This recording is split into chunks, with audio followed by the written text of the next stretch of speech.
भारताने दिलेल्या प्रत्युत्तराने पाकिस्तान पुरता हादरून गेलेला आहे। पाकिस्तानच्या ह्या ज्या काही कुरापती आहेत त्या भारताने पुन्हा एकदा हाणून पडलेल्या आपण बघतोय। अगदी बरोबर आहे अमित।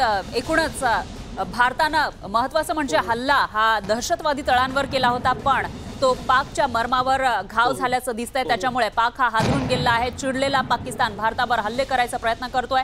पाकच्या मुझफ्फराबाद मध्ये भारतानं त्यानंतर ड्रोन हल्ला केलाय, तर मुझफ्फराबाद हा भारताच्या हल्ल्यांनी हादरून गेला आहे तेव्हाची ही दृश्य।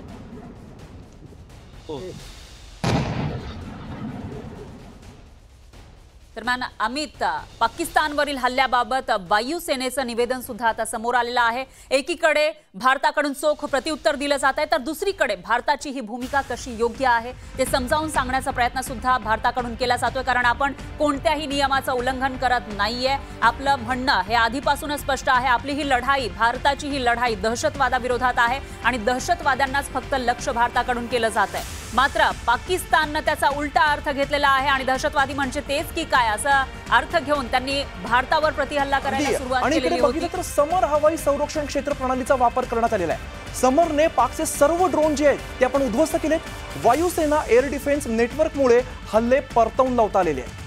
अगदी बरोबर आहे। वायुसेनेकडूनचे निवेदन जारी करण्यात आले, त्यामध्ये असं म्हटलेलं आहे की समर हवाई संरक्षण क्षेत्र प्रणालीचा वापर केलाय। जेव्हा पाकिस्तानकडून हे भ्याड हल्ले केले जात होते भारतावर, भारताच्या अनेक शहरांना लक्ष्य करण्याचा प्रयत्न करण्यात आला होता, काल रात्रीच्या सुमारास ते परतवून लावण्यासाठी भारतानं समर हवाई संरक्षण क्षेत्र प्रणालीचा वापर केलाय।